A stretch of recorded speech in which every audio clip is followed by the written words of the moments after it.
ಪುತ್ತೂರು ಗ್ರಾಮದ ಬಜತ್ತೂರಿನ ಹೊಸಗದ್ದೆಯ ರಸ್ತೆ ಬದಿ ಇದ್ದ ಅರಣ್ಯಕ್ಕೆ ಏಕಾಏಕಿಯಾಗಿ ಬೆಂಕಿ ಹತ್ತಿಕೊಂಡಿದೆ. ವಿಷಯ ತಿಳಿದ ಅಗ್ನಿಶಾಮಕ ದಳದವರು ಕೂಡಲೇ ಆಗಮಿಸಿ ಬೆಂಕಿ ನಂದಿಸಲು ಮುಂದಾಗಿದ್ದಾರೆ. ಈ ಸಂದರ್ಭ ಅಗ್ನಿಶಾಮಕ ದಳದವರಿಗೆ ಸಾರ್ವಜನಿಕರು ಸಹಕರಿಸಿದ್ದಾರೆ.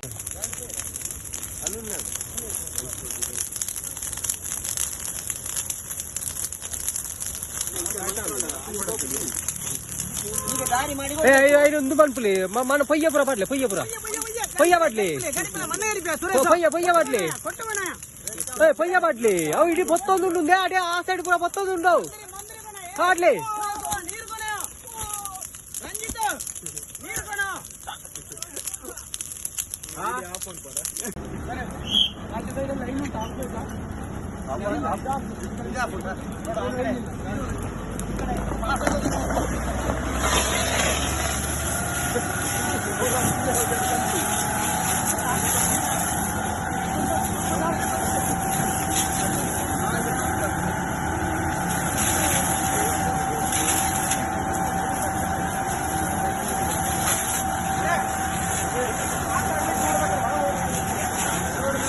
ಆಮೇಲೆ ಇಲ್ಲಿ ಒಳಗಡೆ